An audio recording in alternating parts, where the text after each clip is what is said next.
Good afternoon, everybody. Thank you so much for tuning in to the Tom Gronkowski Show. My name is Ruth Kakias, better known as Ruth the Truth. Make sure to follow me on Twitter, Ruth the Truth with 4 H's at the end. I'm your host of the show, and we have a jam-packed show today with a special guest from Bucks What You Heard that's going to be dissecting the first 2 weeks of the NFL with Tom Brady and Rob Gronkowski, because this is the Tom Gronkowski Show, where we focus mainly on the move from the Beantown to the Bay with that duo. So yeah, I mean, the Bucks got their first win finally in week 2 against the Panthers. They exceeded the Panthers 17-31. So proud of them. And I'm going to bring my host in here so we can dissect a little bit of the game before we introduce our guest. Hey. Hey. How's it going, Coach? How was your week? Another week, another day, another dollar. Another time to talk about football. I just be counting it down so I can hurry up and get to Wednesdays. Right. Yeah. It's always jam-packed on Wednesdays because now that the NFL season started, we have the opportunity to actually talk about our teams. And even though I do cover the Tampa Bay Buccaneers, I am a Dallas Cowboys fan, and we won on Sunday, even though it was a crazy win on how that all went down with the Atlanta Falcons, and their football IQ was definitely exposed. But hey, a win is a win, so we're going to move on from that. But also, the Tampa Bay Buccaneers defeated the Carolina Panthers. Coach, did it surprise you? No, it didn't surprise me at all, because I got to give kudos to the offensive line. They actually didn't let Tom get touched that much. Correct. I believe he was only sacked 1 time throughout that game. I could be wrong, but I'm going to check that stat in just a moment. But yeah, the O-line was a very big concern in week 1 because it seemed like Tom Brady was just hitting the ground left and right in week 1 against the Saints. I mean, Saints are pretty dominant, would you not say? When they want to be. Exactly. With that loss to the Raiders this past Monday, it was kind of just like it was a head shaker. Did you expect that? I mean, you're going to beat Tom Brady, but then you're going to turn around and lose to Derek Carr and the Las Vegas Raiders. Ridiculous. Makes no sense. I'm a little bit confused at how that went down. But no further ado, we're going to bring on our host of the of episode 5 of the Tom Gronkowski Show. We have a treat for you guys. His name is Gene, and he's from Bucks What You Heard. We're going to go ahead and let him have a few seconds to intro him and where you could find him. Hello, Gene. Welcome to the panel. Hey, how you guys doing? Buck What You Heard. That's right. Yeah, you can follow me on Twitter. You can reach me at Buck What You Heard. You follow me, I will follow you back. I love talking football, so it's my thing. We're going to all right, so I want you to let our audience know a little bit about your passion for the Tampa Bay Buccaneers and how that all started. Yeah, just growing up as a Bucks fan. I mean, just from a little kid on up, and then when you're old enough to get season tickets, even when I went to college at the University of Kansas, and while I was gone, I kept my tickets, in going, where my relatives could go to the games because, that's just what it meant to us. And so we've always gone to games. I mean, there were times where I would, fly down to Tampa from Kansas and catch a game. So, it's just been in the blood, this whole time. This isn't something new. So it's been passed on to you from generation to generation. I'm pretty sure. I mean, the Tampa Bay Buccaneers have not won a Super Bowl since 2002, but it's looking like we might have chances. Gene, I want to know your reaction to when you found out that Tom Brady and Rob Gronkowski, Rob coming out of retirement to join Tom Brady with the Bucks. What was your reaction, and where were you, and what were you feeling when you found out? Man, I was a little indifferent, to be honest, because I'm looking at this team and how they've been building this team, and I didn't believe that Tom Brady was going to be here. So it wasn't like realistic when it all went down. You heard the rumors, but you didn't know if it was really going to happen. And then, finally it did come around and it did happen. And I like Tom Brady. Now that he's a Buccaneer, he's in that pewter uniform, the one thing that I will say about him is that he's that offensive coordinator on the field. I like one thing that I did see from him this past week was the pre-snap reads, where he's able to identify defenses. And I was a huge Jameis Winston fan. Anybody that knows me knows that I was. I loved his potential. I love what he could do with the game. But then, at times you question his decision making. So And not to take anything away from him, because you will have to mention his name for years to come, as he's broken every important passing record in Bucs history. So you have to mention his name. But getting back to Tom Brady, here's a man that, he's been there. He knows what to do, the consummate professional. And I think that the rest of the team is feeding off of that as they're getting familiar with each other to be able to go out there and play. That first game against the Saints, and I'll let you guys talk here in just a minute, was really a measuring stick to see where the Buccaneers were moving into the season, how they stacked up against a team that continuously has gone to the playoffs and gone in deep into the playoffs, and how they were able to play against them. So I was fine with it. I didn't pick them to win, and that's because of COVID. You didn't have your camps. There was no familiarity on that offense. So it's a lot of things that I felt like they have to work through, and there's still things they do. So compared to week 1 to week 2, I mean, the Saints and Panthers are definitely on opposite sides of the scale, but how do you think the Tom Brady and Gronkowski improved from week 1 to week 2? And I mean, the Tampa Bay Buccaneers as a whole. Well, based on what I've seen, the tight end position is not what it's been in over the past 5 years, where the tight end was an integral part of that offensive system. Here with Bruce Arians, the tight end has a different role, whether it's blocking and some passing, utilization in the red zone. I don't think that we're going to see the Gronkowski we saw in New England that we would see here in Tampa. I think he will get his plays, he will get his touches as the season progresses, but I don't think you're going to see that same kind of play that you saw in New England. No, I understand that. Coach, go ahead, take it away. He right. Gronk, he act like he done lost a step or something, because he looked like he's slow playing it.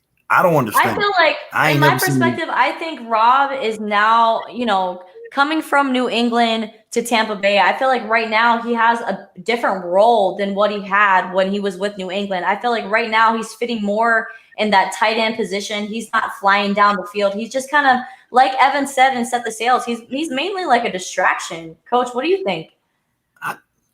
I mean, yeah, he could be a distraction, but dang, I need him to catch a pass. Like, you're doing the same routes that you did with Bill Belichick. You're either going across the field or you're going straight up the field. Why is he acting like he don't know what's going on? And he's not running full speed.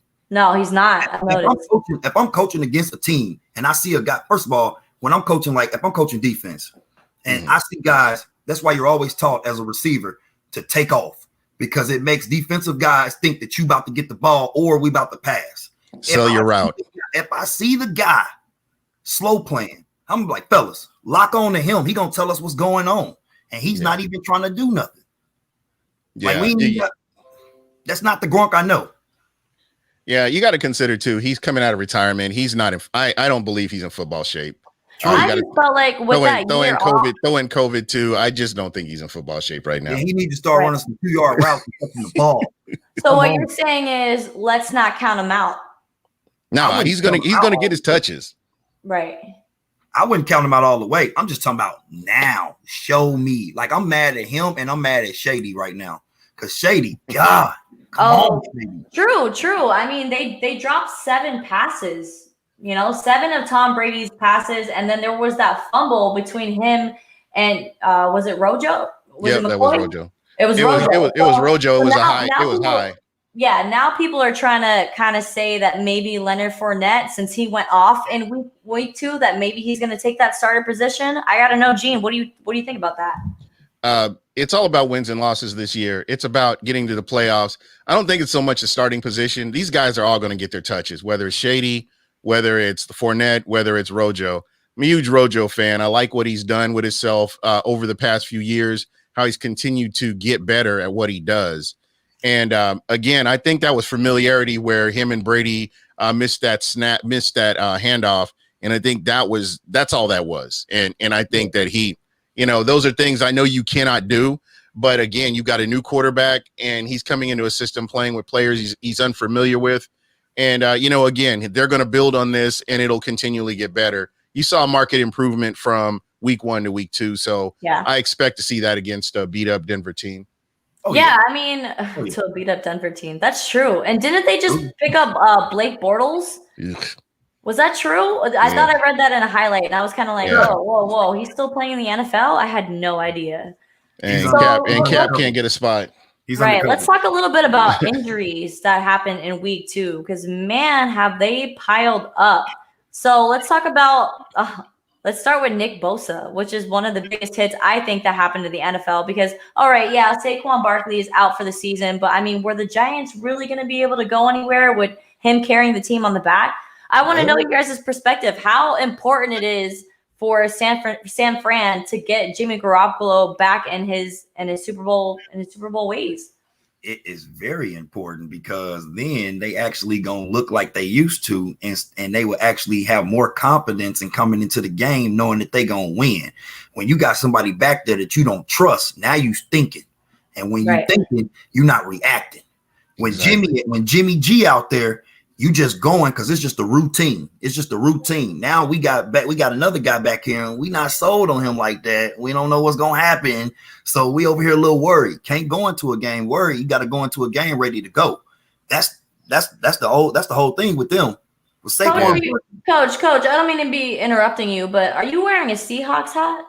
Yeah, it's this other school I used to coach, Jordan Christian Prep. Oh, okay. I thought it was like the actual Seahawks. I was just like, dang, bro, come on, how you gonna do me like that? Well, hold up. Now the guy that used to be the head coach of this team, though, his name is Terry Drake. He's my mentor. He's from Texas. He used to coach in Florida, and he used to coach in Texas. He used to be in the league, and he used to play for the Seahawks. So nice. When he came down here and he was coaching the team, he was like, I love it. He had a Seahawks belt buckle on with his cowboy boots. So we came full circle. I like that. All right, gentlemen. Well, we are going to take our first commercial break, and then after that, we are going to continue to dissect the NFL. So everyone that's staying tuned, thank you so much. And we'll be right back.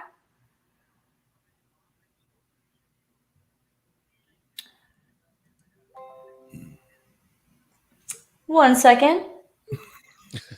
Play Like a Girl, filmed every Monday. Check this out.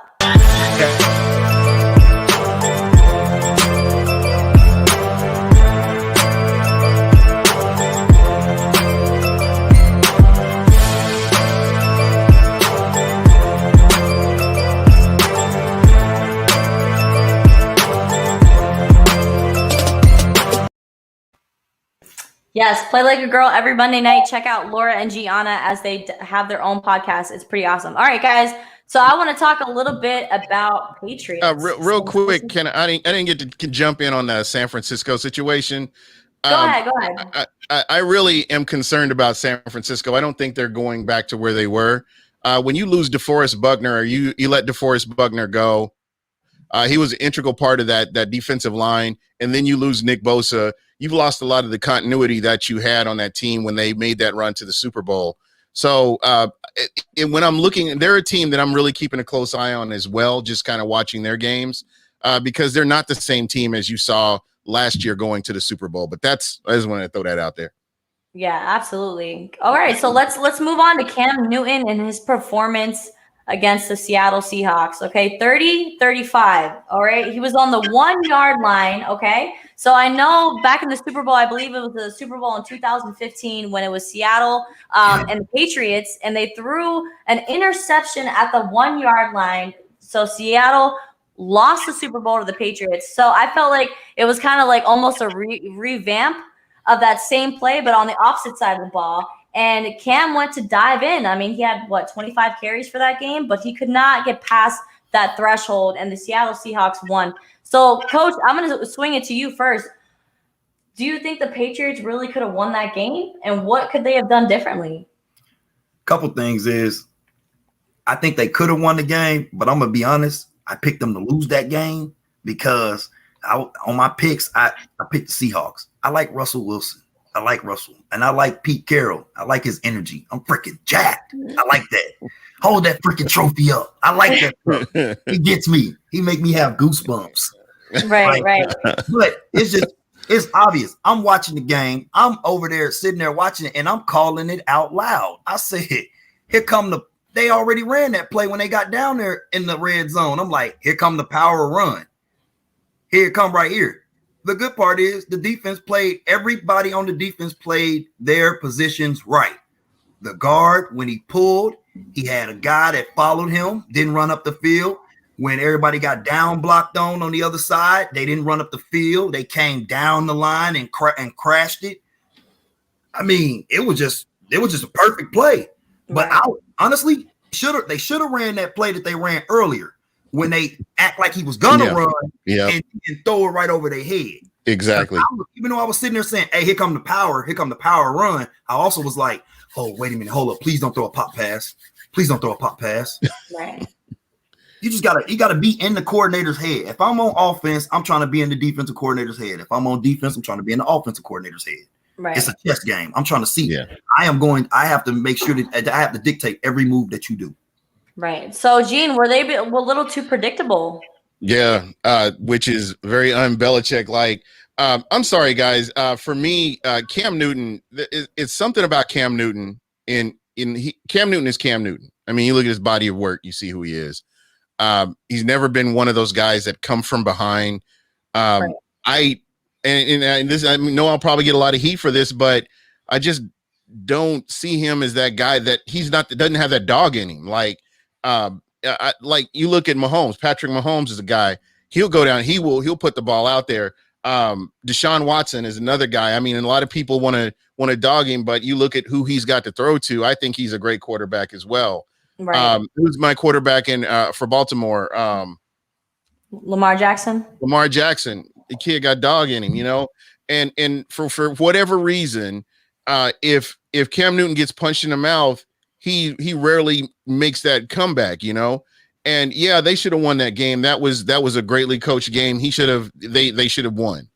Right. But at the end of the day, they didn't, and I just can't put a lot of faith in Cam Newton as that guy is going to lead you to the Super Bowl and put the team on his shoulder and win the game. I mean, he's got a lot to prove right now coming in because of the way Carolina did him. I know he's got that on his shoulders right now, but ultimately, when it comes right down to it and the rubber hits the road, I don't know that I would put, I wouldn't put my faith in him to get you there.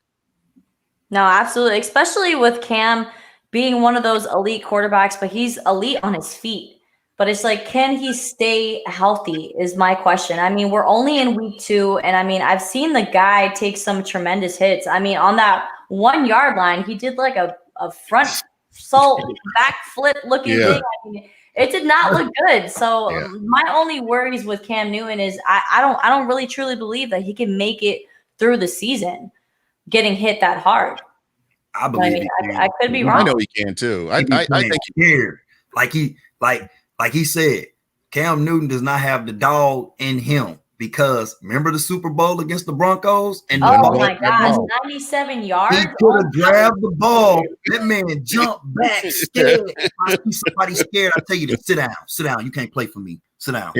Scared. And that's what I'm talking about right there. You see what I'm saying? Yeah, you're spot on. We're in the Super Bowl and you jumped away from the ball. Yeah. Man, sit down. Back up. Get in there. I'm trying to be as nice about this as possible because, like I've always said, I mean, and having him in the division, I've seen him, and when he's up, he's celebrating and dancing and all this stuff. When he's getting hit, he got that towel on his head and he's over in the sidelines pouting and he's doing his thing. That's Cam Newton, and that's been his career. That's just what he is. And when he didn't go for that fumble in the Super Bowl, I was like, this dude's heart's pumping Kool-Aid in this game. I don't even know what to say. So, yeah.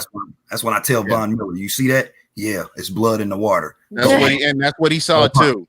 Go hunt. He's scared. All right, gentlemen, we are going to go to our next break. And when we come back, we're going to talk about the little situation that's going on. I mean, not little situation, big situation that's going on with Tyrod Taylor and his lungs. Stick with us.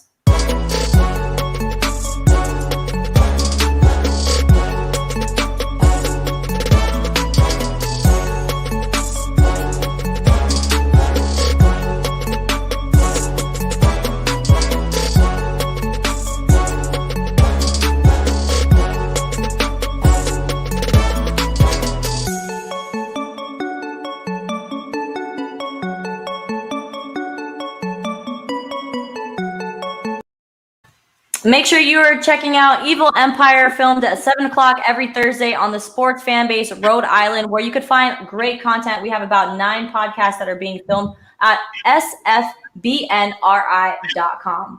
All right, gentlemen, let's dissect it. What happened? I mean, Tyrod Taylor was not able to play last Sunday, so they put Justin Herbert in. I mean, he had an exceptional game against Kansas City where I thought they were almost going to win. Did anybody expect that they were going to pull off that win? Yeah. That man ran over a defensive player, and the defensive player was hurt. I was like, who is this guy? Keep him in. Oh yeah, the quarterback you hurting the defense for running them over. He tried to kill you, and he ended up backfiring. He had some dog in him. There you go. That's what it was. He showed what he can potentially do. I hate that this happened to Tyrod Taylor. I mean, no matter where he goes, he always gets supplanted as a starting quarterback. I don't know what to say. This was just a messed up situation. I don't think Kansas City didn't game plan for Herbert. So no, they didn't. There's that. When he came in, they weren't expecting. Okay, here we go. We've got the rookie coming in, and his ability to catch the speed of the NFL game was really impressive. When you're going up against the world champion Kansas City Chiefs, and he's able to do what he did, I was impressed with him. I mean, first game out. Oh yeah. Yeah. So Justin Herbert got put in the game as a rookie. I mean, nobody really saw that coming, but they said that Tyrod Taylor was having breathing issues, I think was what first was released, that during pregame he was having some type of breathing issues, and that's why they weren't going to put him in the game. But then come to find out, he was getting a shot by the sports doctor for the team for a broken rib, but instead his lung was punctured, and that is what caused his breathing issues. Coach, I gotta know, you coach teams yourself, how could something like this happen? I don't understand that at all. Carelessness? Maybe this guy really wasn't a doctor. Did he not, was he not fully prepared for what he needed to do? I mean, Tyrod Taylor is being told that now, he's never going to be able to play football again. Oh, he a doctor. He a doctor, all right, because you wouldn't be back there and be able to touch a player if you wasn't no doctor. Right. He a doctor. He just made a fatal accident, which I don't know how you could do that. Really? I don't know if he wasn't paying attention or what, because everybody knows that when you get in a pain shot, most of the time you get it. The doctor knows exactly where to hit you at. Yeah. Right. So I don't understand that. If you, I accidentally punctured your lung. Whoa, how did you do that? You're the doctor. Right. I've never even heard of that. Going into surgery. I've never heard of that, but I'm pretty sure Taylor is walking around that brand new stadium oh, this is what, $7 billion or something like that to build that stadium. And now he's probably going to sue that, the facility and get some money out of it as well deserved. I wonder, how does that work with collective bargaining? Can you go after it? I'm not even sure how that, I didn't even think about that. I'm not sure how that would work with the CBA on something like that. I'd be really curious to see what legal ramifications would come from it. Yeah, no, we're definitely going to see this whole situation unfold because it makes no sense. So I'm hoping that somebody can kind of clarify how this happened, how this was allowed to happen, and what's going to happen with Taylor's career now. Because, I mean, if his brother can't play, how's he going to feed his family, So it's just he going to get paid. Yeah. He going to get paid regardless. Shoot, like you said, he might own that stadium. Right. He gonna get paid. The doctor that did it, he gonna feed his family. Right. Are you ever gonna be able to have a job? I messed up. Now I don't want to be bogus and be saying nothing they did it on purpose, because I don't know that. It's just pretty hard for me to know that you're a doctor and you hit somebody's lung. How could you do that? I don't even know. How could you do it? How could you do it? How could you miss that? Somebody make sense of this. Can somebody come in the comments? Somebody answer this question. How is this happening?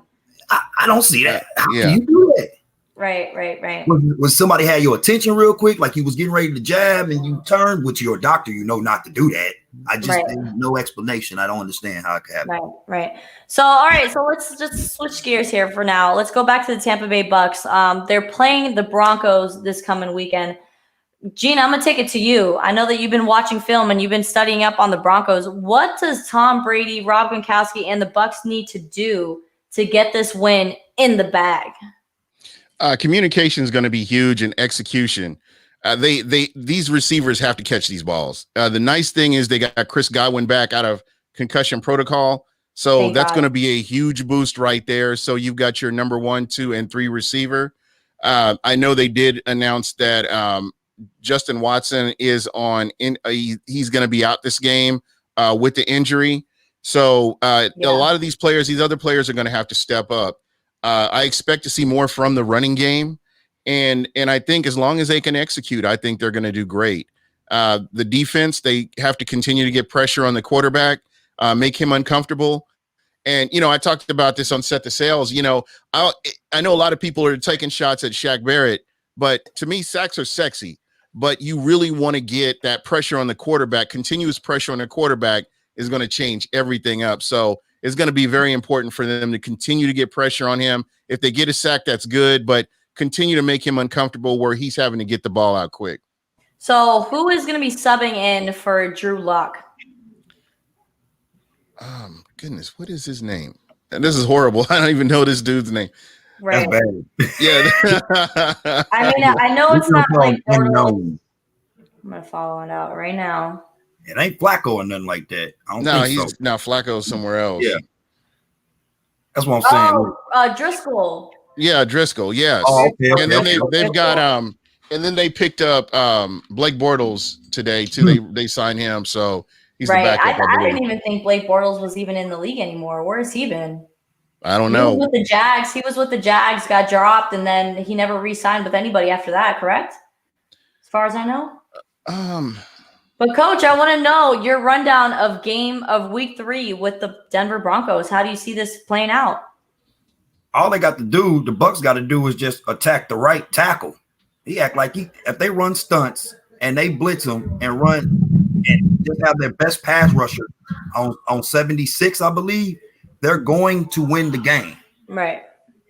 Yeah, I mean, Denver's pretty banged up. I mean, they lost Von Miller, which is one of their most effective, defensive defense. So who knows what's going to happen? All right, gentlemen, we're going to take one more break, and then we are going to finish up the show. Thank you, everyone that is tuning in for the Tom Gronkowski Show. We are on episode 5. We appreciate you guys all being here. Be right back.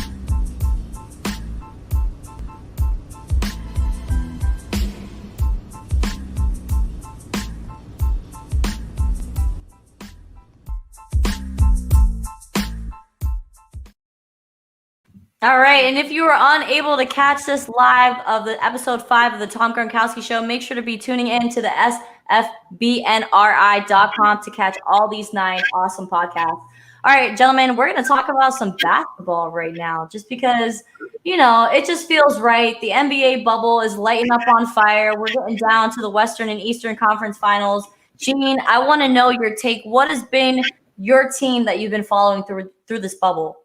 I've been following the Heat because I do like Jimmy Buckets, but I have been forced to watch the Lakers too. The Lakers have done more than I expected them to.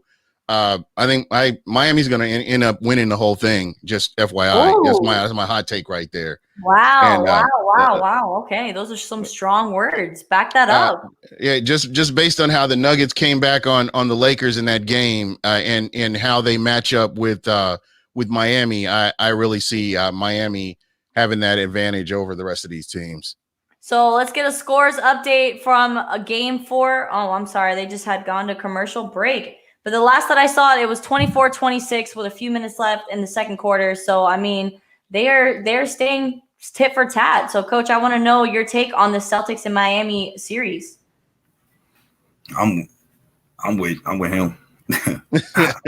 You think Miami's going to take it all? Yeah, I like Jimmy. Well, I think they're going to pass the Celtics, and I hope they take it all. I like Jimmy Butler. He used to play for my city. I used to watch him by eating Fruities. Shout out to Fruities. All right, the proper score for the Miami Heat and Celtics game is 32-35. The Heat are up with 7 minutes and 44 seconds left in the second quarter. So things are heating up. But I know you guys watched that block that we saw with Jason Tatum trying to take it to the rim to win. I believe it was game 2, but bam! Adebayo had something different to say. I want to know, were you guys impressed with that from Bam Adebayo? Was that one of the top blocks of the bubble? I want to know. It was up there. I wasn't expecting it, and that's what made it exciting to see that.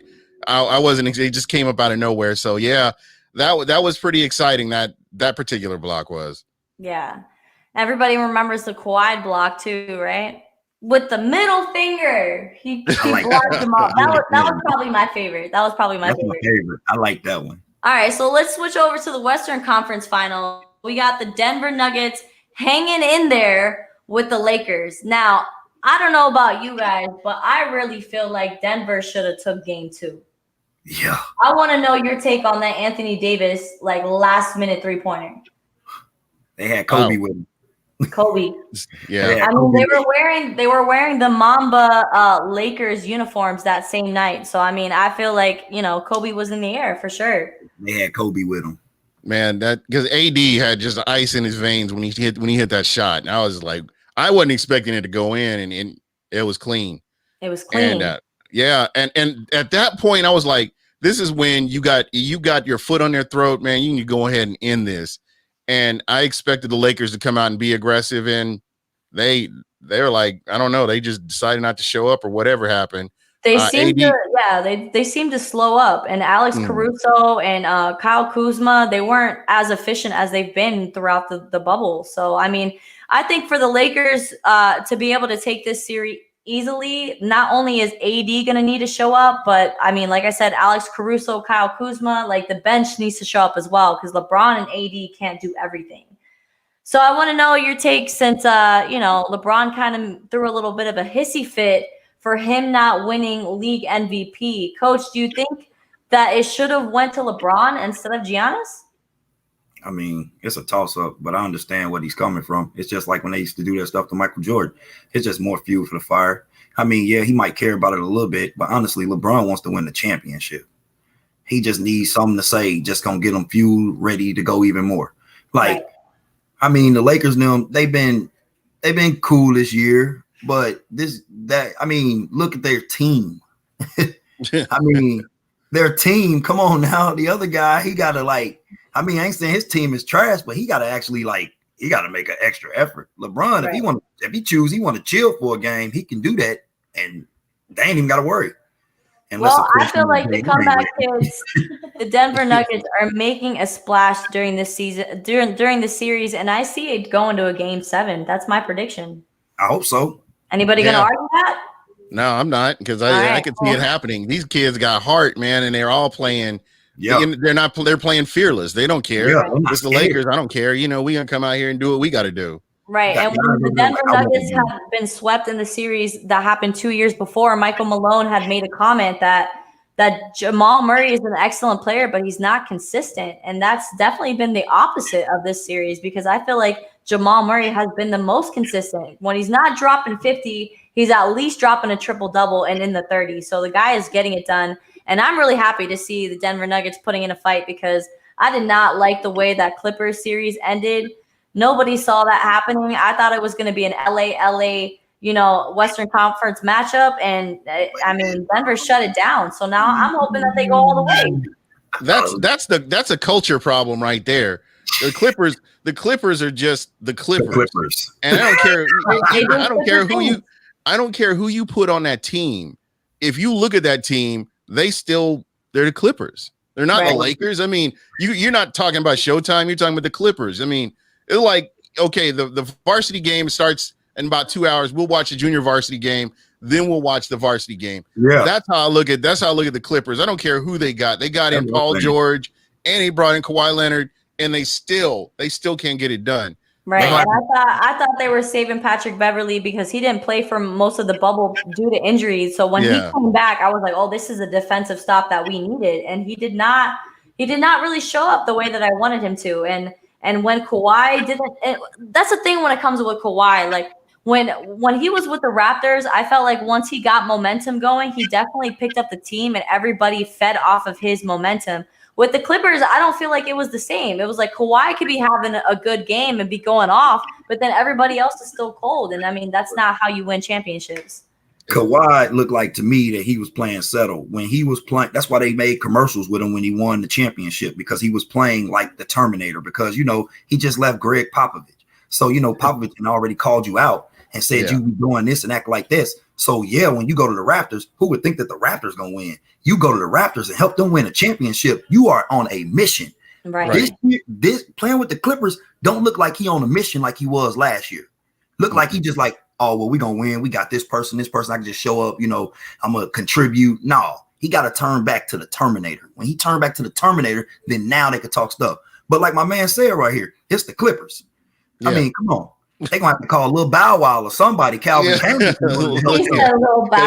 Get them like Mike shoes out. That's what I'm saying. That's the only way. They need to LA Knights or something like that, because that's the only way they're going to be able to win. They need to move that team to Seattle and just start over from scratch, because I'm telling you, it's the culture of the LA Clippers and they can't shake it. I don't care who you put on that team. I mean, you've had all-stars on that team for well over a decade now, and they haven't never been able to put it together to win. They haven't got close enough to where they would.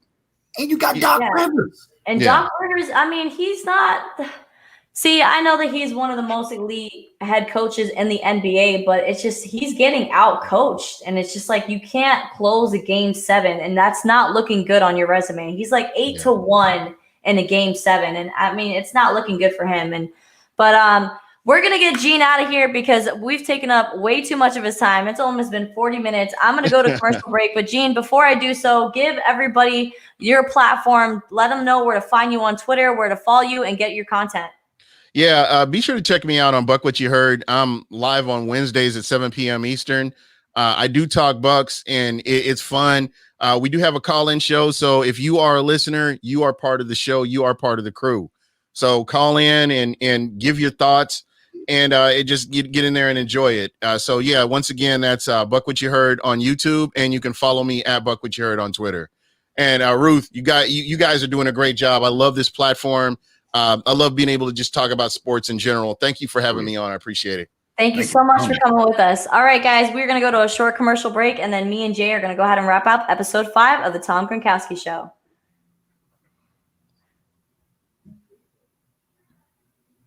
All right, make sure to check out. So sorry. Make sure to check out the Titletown Throwdown every Thursday night at 7 p.m.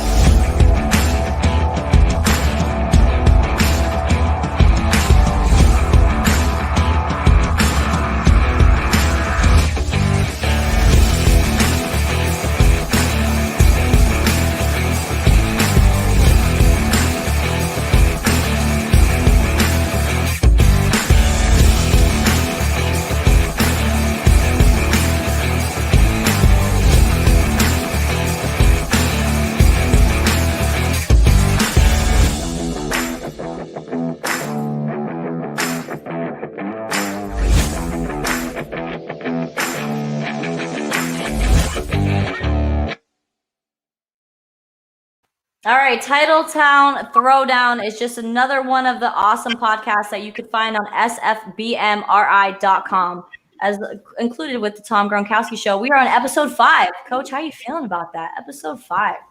I feel good. You feel good? You look upset. Can we get a smile? There we go. Just thinking So, about my Coach, pick. Coach, what's on your mind? Let me know. I'm gonna let you take the hosting privileges for the rest of the show. Let me know what's on your mind. What you want to talk about? Sports. Right, that's the only thing that we talk about here on the Tom Gronkowski Show. So, Me. what sport would you like to dissect at this moment? All right. Well, I will say this. My boy Deion Sanders, primetime. He's the new head coach of Jackson State University, which is also the same college that my boy Sweetness Walter Payton from the Chicago Bears. That's where he went. Wow, So, I didn't know that. Yeah, I heard the news about Deion Sanders becoming a head coach, and I was happy. I mean, oh yeah, Deion has been such a mogul in the sports world because not only did he play for the NFL, but he also played for Major League Baseball simultaneously. Like the man was a total, he was an awesome guy. I mean, playing in the NFL, and no, he was starting off at the MLB games and hopping on the plane to go play in NFL games. I mean, oh yeah. what kind of dynamic do you see him bringing into Jackson State as a head coach? He's going to bring in enthusiasm, and they are going to believe because prime time is not going to be playing around with nobody. Right. He's going to let them know automatically, this is the mission, this is what we're doing, and this is what you're going to do. And he said it. You ain't got to be the best player. You just need to just believe and get the job done. Like He's been coaching Texas football. So he ready. He ready to go. There's no question about that. He's ready to go. It's just he's going to put a system. I heard that he's supposed to be having like a coaching staff that's supposed to be out of this world. But then Warren Sapp, Derek Brooks, or some names I've heard thrown around. It was Warren Sapp, T.O., Jason Phillips, Dennis Thurman, Mario Edwards Sr. But then he denied it and said, no, I don't even know. Right. The greatest thing I see about Deion Sanders becoming a head coach at the collegiate level is being there to help these college players figure out what they want to do in the NFL and kind of guide them because he's been through the madness. He knows how draft night goes. He knows the madness of trying to find an agent to get signed. Like, I feel like he's going to be a great input on these kids' lives. And just imagine how many people are really they're going to want to send their kid to go play with Deion Sanders. Yeah, I mean, if I had a child right now and he was going to play at the collegiate level, I was like, oh, we're moving to Mississippi or wherever the school's at because you're going to play for Deion Sanders. That's something. Yeah, for sure. Oh yeah. So I'm excited to see how the season's going to go when it starts. Yeah, it's going to be exciting. Yeah, college football is back, man. The Big 12, all these leagues, all these leagues that said that they weren't going to play because of COVID are deciding to come back. And I'm really happy about that. I really am. We have so much sports to watch. It's insane. That's all I do all day is watch sports. Yes. Great. Yes. It's magnificent. I love it. I can do it all day. Coach, do you have an X and O segment that we could wrap up the show with today? Yeah, I'm going to show you the offense and the defense for both teams because statistically, I've broken it down. Okay, the Bucks, their opponents versus the Bucks have given up 565 yards on the ground. Well, no, in the air with 2 TDs. The opponents also, they've given up 169 yards and they got 3 TDs.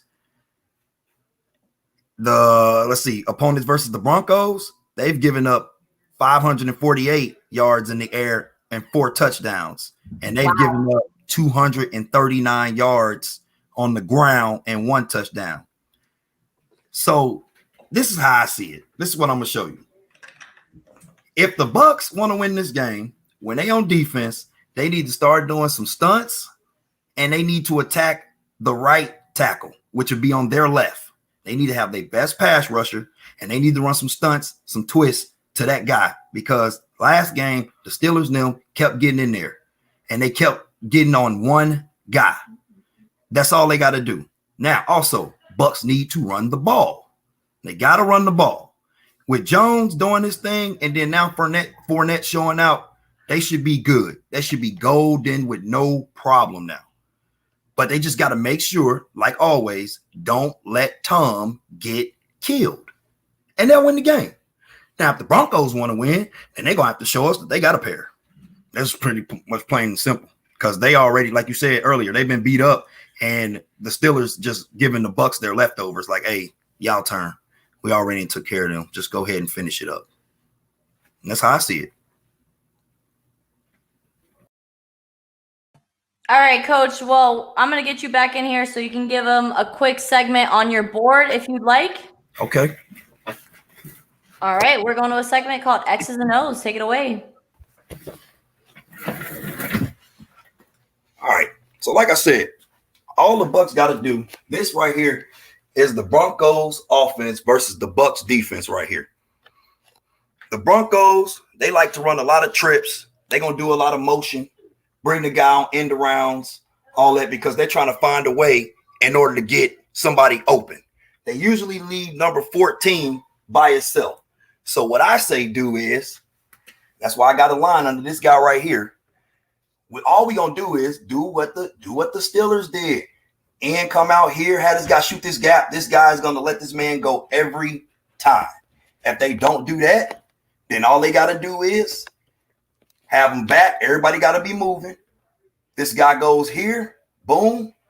This end's gonna go straight in this gap right here. The nose, he can do a twist. This guy comes right here. He's gonna play here. This guy got this gap protected. That's all they gotta do. It's just play. It's just up here. Just run games with this guy, this right tackle, and they'll win. The Bucs will win this game because all they're gonna run is jet. They're gonna run some play action, and they're gonna run some screens, and they're gonna do some end rounds. That's all they've shown. Now on the flip side, they got to stop the run because they can't let Melvin Gordon get going. If he gets going, at the end of the day, he is Melvin Gordon. Now down here, I got the Bucs offense versus the Broncos defense, which is a 3-4. Now, me personally, I did it again. Me personally, when I'm going against a 3-4 team,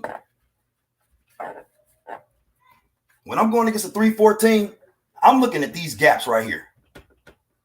Because when you got a guy when you got a person that's going two gap responsibility, now both of these backers got a responsibility to actually look. If this guy goes here, then this backer got to know he got this. If the nose goes the opposite way, then this backer got to know he got that A gap. Me personally, I know that the tackles are going to they're going to mostly go B gap. Me, I like to hit dives. So if I'm Tom now, I'm going to try to establish trap, dive. So I'm going to go trap, boom. Let's get this guy out the way, run it right up the middle on their throat. Let's get them thinking. Then now your play action stuff become in handy because they have 5 guys on the line, which these guys are ends and backers, hybrids. But only sometime this guy come and then this guy drop back. So all they got to do is just make sure that they can run the ball. If they can run the ball and keep the diamond in the rough clean, they'll win the game. But the same thing goes for the Broncos. If they can run stunts and all that, and they can get these linemen up here thinking, then they can have a chance. But I don't think, because they too beat up from the Steelers. So Bucs, all y'all got to do is run the ball consistently. That means everybody that's touching the ball gotta do something. Gronk, you ain't even got to run that far down. I need you to just do what they was doing most of the time. They have a guy go here, then they have a guy go and do an out. They had Mike Evans, he ran an out, or somebody ran like a little in route. Just do short stuff. That's why they won. That's why they end up winning this last week. They kept Tom clean, and they also ran short routes, and then it opens for Tom to start bombing it. Back to you, Ruth. All right, thank you so much, Coach, for that elaborate details on the game plan that they should execute against the Denver Broncos. As you mentioned, the Broncos are beat up. They have their second-string quarterback, Jeff Driscoll, playing for them. I mean, he didn't do too shabby against the Pittsburgh Steelers, but they did still lose 26-20. So I'm hoping, Denver coming off these 2 losses, that they're going to have no problem taking another L for the Tampa Bay Buccaneers. Thank you so much, everyone, for tuning in. Do you have any final thoughts, Coach, before we wrap up today's episode? I just want the picks that I actually chose. I need them to actually win because for week 1 I was on a roll. Which week 2 I didn't lose that much, but it was just some upsets. All right, so I know week 1 you were like what, 11-6? No, I looked at it. I was 12-4.